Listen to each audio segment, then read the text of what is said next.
What's going on, everybody, and welcome to another episode of TNC Reacts. Now, typically I don't do multiple videos in a day, but I'm telling you right now, Shannon Sharpe's removal from ESPN has made me get up here and do another video. And the reason it being is because it's very simple.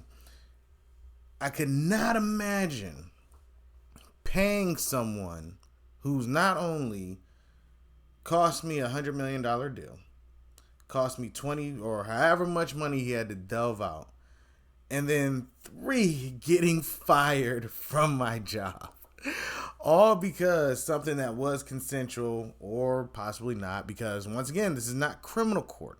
This is somebody who's paying someone to go away. This is why you have to be very cautious of who you deal with. This is why you have to be very aware of your surroundings, and you have to make sure paperwork is in place just to avoid stuff like this. And what I'm talking about, let's go ahead and check out the NBC News report, all right? And confirming to NBC it's cutting ties with its NFL commentator Shannon Sharpe. The move coming after Sharpe, of course, the Hall of Fame tight end, settled a lawsuit accusing him of he has previously denied the allegations against him, and he hasn't been on the air since April. NBC News is out to Sharpe and his attorney for comment, although we haven't heard back. Ellison Barber is tracking this one. Ellison, what else do we know? Hey, Hallie, I mean, it is a massive fall from grace for the Hall of Famer turned broadcast giant. As you said, his relationship with ESPN, it is officially over. He had not been on the air at ESPN since this lawsuit was first filed back in April. That was a decision at the time that he and his attorney had said they had made, that he had made on his own as he dealt with what he described back then as false and disruptive allegations. But look, he's no longer going to be on ESPN, and this is despite the network renegotiating his contract and announcing an expansion of his role on the show First Take just last year. You mentioned it, but no comment from ESPN or Sharpe as of yet. The split, it does come 2 weeks after the attorney who was representing the woman who had accused Sharpe of in the state of Nevada on 2 different occasions, one in late 2024 and one in January of this year. It comes 2 weeks after her attorney announced that they had reached a settlement on that lawsuit. The terms of the settlement were not publicly disclosed. Again, Sharpe has consistently denied any wrongdoing here. He claims that he had a consensual relationship with this woman. Based on court filings in the state of Nevada, she had said that she had met Sharpe back in 2023 at a gym when she was 20 years old, and that they had engaged in a relationship over the course of 2 years. And then again in late 2024, that's when she says she was at least 2 times. Again, no direct comment from Sharpe at this time. He and his attorney, they had previously said that the decision to step away from his role at ESPN in April was one that he made himself. This no longer a decision he has made himself. This is ESPN splitting from Sharpe. He will not be on that show, on that program, on the network moving forward. That being said, he does have an incredibly popular podcast that airs weekly, and as far as we know, that will continue. But Hallie, in terms of his relationship broadcasting with ESPN, that is over. Ellison Barber, thank you very much for tracking that. So, you saw all of that. And I'm gonna be honest, I called him a sucker. I'm gonna be real. I said, man, this is some sucker stuff. You should have never paid her, because 1, you kind of gave validity to what she was saying. 2, she claimed that you forcibly took it 2 times. And that in itself is very damaging to your persona, especially in the Disney world, sports world, so on and so forth. Now, can he still get another job?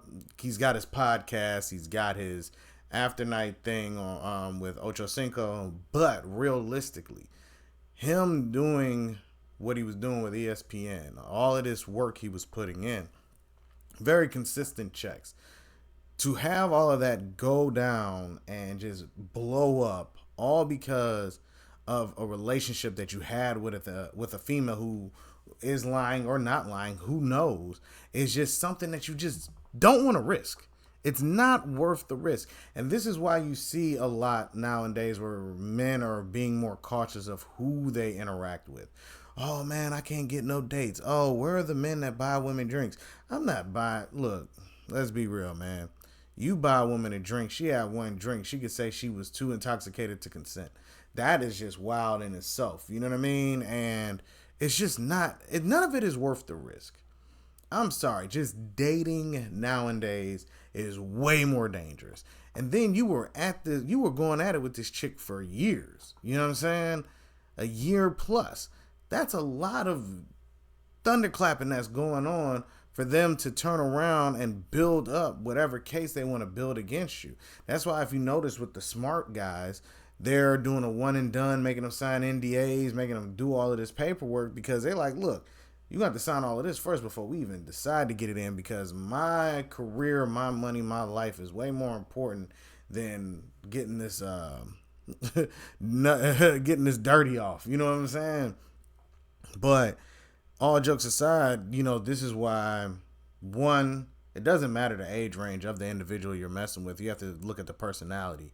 Also, you got to be more disciplined because it is just dangerous out here for your pockets, for your credibility, for your reputation, and just for your future livelihood. It is just brutal to sit here and allow someone that you knew for such a short amount of time, where it took you 40 years to build this career, and they can destroy it just based off of a sentence and going on through the courts to sue you. It's just not worth it.